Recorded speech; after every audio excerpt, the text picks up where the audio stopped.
in my neighborhood, there is drug dealers, game bangers, gangsters, thugs.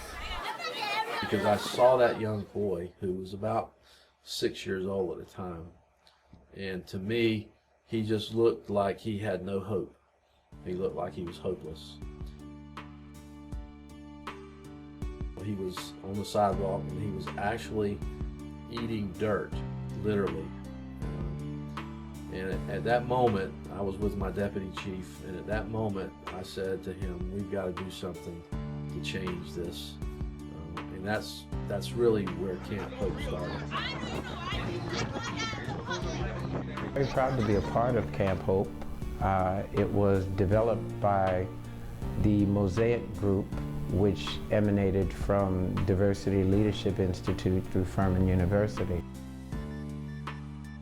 And so the 7 of us in this group, Mosaic, determined how we would do that, how we would fund it.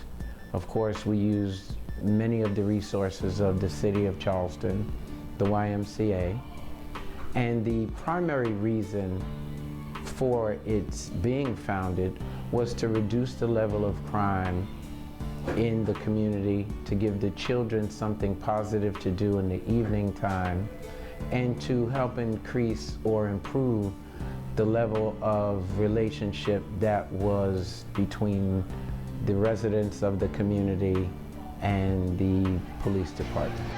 You hear negative things about police officers and you see them locking your cousins and uncles and family members up in the community, you're going to have that negative stereotype with the police or feel negative towards the police.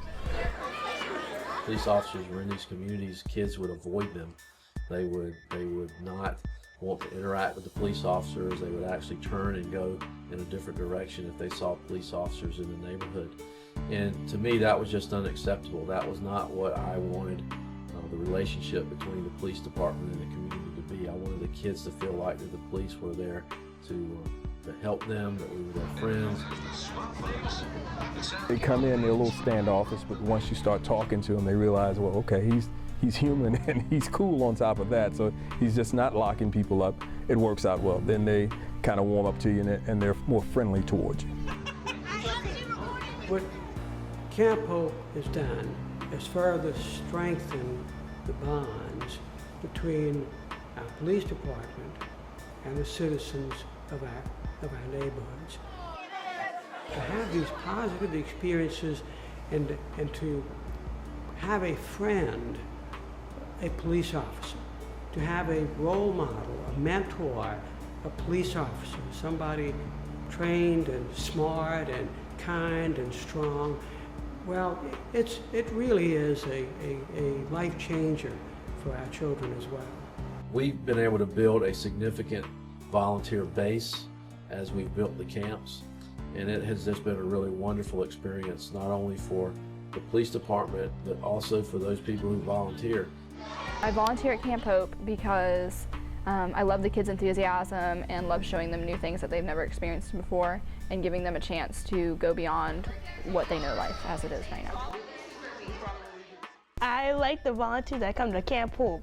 It's always good to have a 16, 17, 18-year-old child to be volunteers and camp counselors, because it's something, it's a person that's close to their age that they can relate to. So they like that atmosphere of somebody that they can sit down and talk with and learn from and also look up to at the same time. One thing that I like about Camp Hope is that we go on a lot of field trips. I think the children, many of whom live on the peninsula, all of whom live on the peninsula, have not had the opportunity to be exposed to that aspect or that view of Charleston.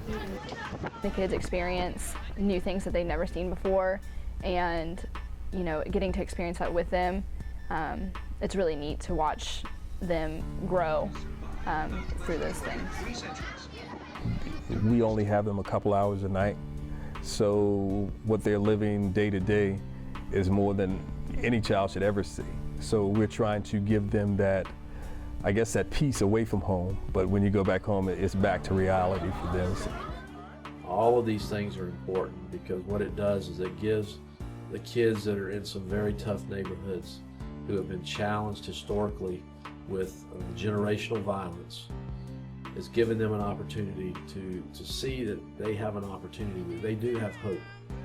If the only goal was to take 50 underserved children off the street and give them a positive place to be during the course of a summer evening, to me, that would be enough. But that's not been the only goal, and that's not been the only end result.